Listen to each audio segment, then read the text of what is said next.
Bonsoir tout le monde, bonsoir amis lyonnais, comme vous l'avez vu dans le titre évidemment.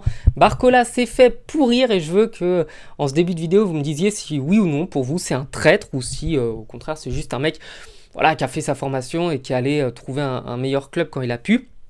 C'est quand même important de débattre sur ça, c'est le titre de la vidéo et puis voilà, comme ça nous a fait venir un petit peu de monde qui sont venus voir ça.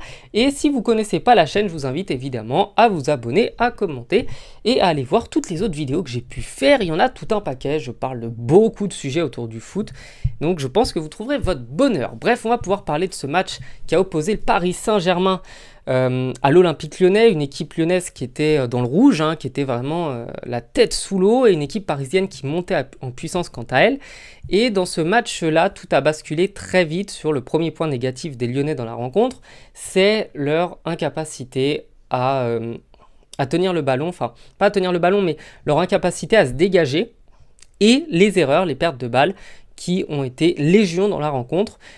C'est d'ailleurs ça qui est à l'occasion, enfin qui est à la création, je dirais, des deux premiers buts parisiens, qui est la cause des deux premiers buts. C'est une perte de balle dans la surface de réparation, et croyez-moi, il ne faut pas la perdre dans la surface contre le PSG.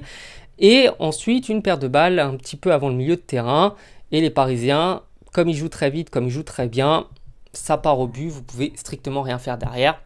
J'ajouterais que Marco Asensio, il est chirurgical, que Kylian Mbappé, et bah c'est pareil, donc ça a fait 2-0, puis 3-0, puis 4-0, et l'OL revient à la mi-temps avec 4 buts dans la tête. Et là où ça m'embête, c'est quand on regarde bien ce match, quand on analyse bien le match, les Lyonnais se sont créés autant d'occasions que les Parisiens. Les Lyonnais ont tiré autant de fois au but que les Parisiens. Les Lyonnais ont eu autant de tirs et autant d'incursions dans la surface parisienne que l'inverse.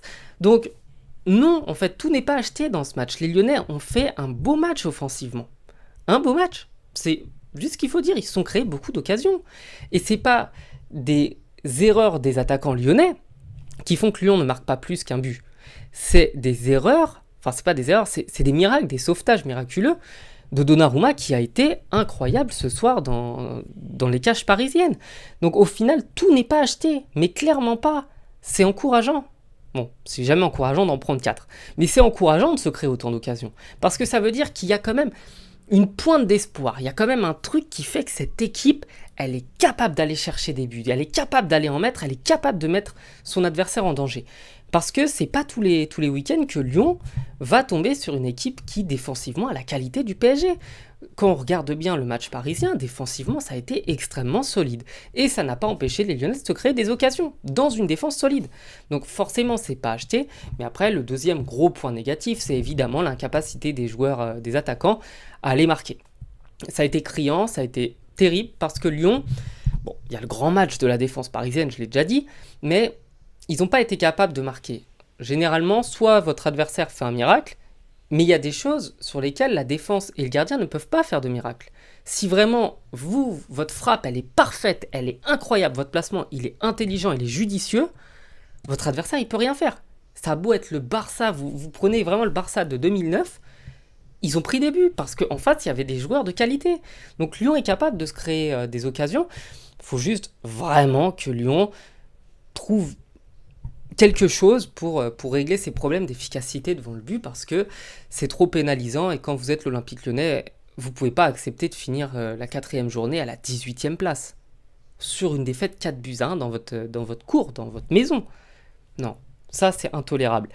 Et du coup, bon, la défaite elle n'est pas étonnante, elle n'est pas honteuse, il y a des bonnes choses, mais voilà, Lyon est tombé sur plus fort et que les Lyonnais se rassurent, et je conclurai sur ça pour la part lyonnaise. D'autres équipes prendront 4 buts contre le PSG cette année, d'autres équipes en prendront beaucoup plus que ça, et rares seront les équipes qui pourront se vanter de ne pas avoir encaissé de but ou d'occasion du PSG, parce que je pense que ça n'existera pas. Bref, on va pouvoir parler du Paris Saint-Germain, un sujet qui me tient forcément à cœur, supporter du PSG.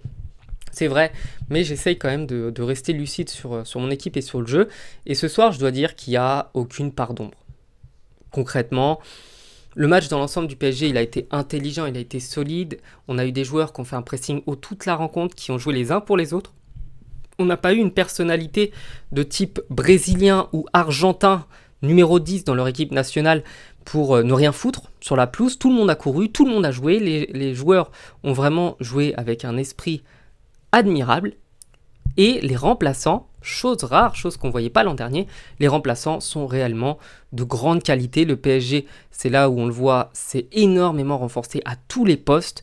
Et ces remplaçants qui sont venus, en réalité, n'ont pas montré genre une faiblesse par rapport à ceux qu'ils avaient remplacés. C'est un jeu différent, mais c'est un jeu qui est intéressant. Barcola, pour moi, il a été un petit peu plus dangereux que Dembélé. Dembélé a tendance à s'en mêler et Barcola aurait pu marquer. Il était certes hors jeu, mais il s'est quand même créé cette occasion-là. Dans le même temps, bon, Asensio est très fort. Quand on le remplace par Ramos, c'est sûr que Ramos n'apporte pas la même chose. Mais Ramos, il a un jeu un peu différent et c'est plus un pivot, Ramos. Ça veut dire que, en réalité, chaque poste, chaque joueur qui sort est remplacé par un joueur qui soit joue différemment, soit est au minimum un tout petit peu en dessous. Et ça, c'est une belle chose. Ça, c'est une bonne chose. C'est très encourageant parce qu'on s'est plaint pendant longtemps du manque de profondeur du banc parisien. Le PSG avait en réalité une seule équipe type et avait des pansements sur des plaies pour tous les autres postes. C'est-à-dire des joueurs qu'on met là pour bricoler, mais qui ne sont pas capables d'être au même niveau. Et là, on parle d'une équipe du PSG dans laquelle Verratti ne joue pas et dans laquelle on s'est dit « Waouh, ils ont une maîtrise du ballon incroyable ». Alors que quand vous prenez les 10 dernières années de Paris, le PSG avait cette maîtrise en la présence de Marco Verratti. Donc si le PSG est parvenu à se passer de Marco Verratti, c'est quand même que toute l'équipe s'est améliorée. Ça, c'est indéniable. Ensuite, second point très positif plus que la performance collective, c'est le fait que les Parisiens, sur leurs occasions, ont été capables de marquer. Ça, c'est magique. Ils ont été capables de tuer la rencontre et ce n'est pas à 2-0 qu'ils ont décidé d'arrêter de jouer comme ce qu'il se faisait les années précédentes. Et au contraire, ils ont continué à jouer. Et moi, ça me fait plaisir de voir ça. Ça me fait plaisir parce que cette équipe, ça montre qu'elle est intéressée par le football, que c'est une équipe qui est consciente de l'importance de marquer.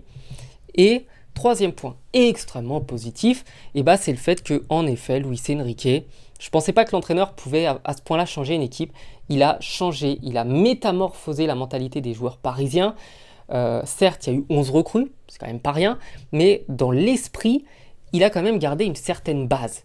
Et il y a des joueurs qui étaient en manque de confiance totale l'an dernier, je pense à Marquinhos, qui sont en train de retrouver des couleurs. On a Hakimi qui a toujours été bon, mais des joueurs comme Hakimi, des joueurs comme Vitinha aussi. Vitinha qui était pas terrible. Ils sont capables d'élever leur niveau de jeu et on va pas me dire en 2 mois qu'ils ont appris le football. Non, c'est juste qu'ils ont un entraîneur qui comprend le football et qui a été capable de les mettre dans les meilleures dispositions. Donc pour moi, ce soir, dans la rencontre des Parisiens, il n'y a que du positif. Il n'y a que du positif. À aucun moment, il y a un point où je me dis, ça pique. Et allez, pour conclure, petit point, vraiment genre microscopique comme ça, attention avec le focus, de point négatif, c'est que le PSG a pris 3 buts. Le focus est en train de mourir. Le PSG a pris 3 buts en 4 matchs. C'est-à-dire quasiment un but par match. Donc ça, c'est mauvais, c'est pas une bonne chose. Mais sur ces 3 buts encaissés, il y a 2 pénaltys. Donc bon, penalty, c'est un penalty, tu vois. C'est pas que dans le jeu on prend des buts. Et le dernier, c'est un but à la dernière minute de jeu, quand on mène déjà 3-0. En vrai, c'est pas grave.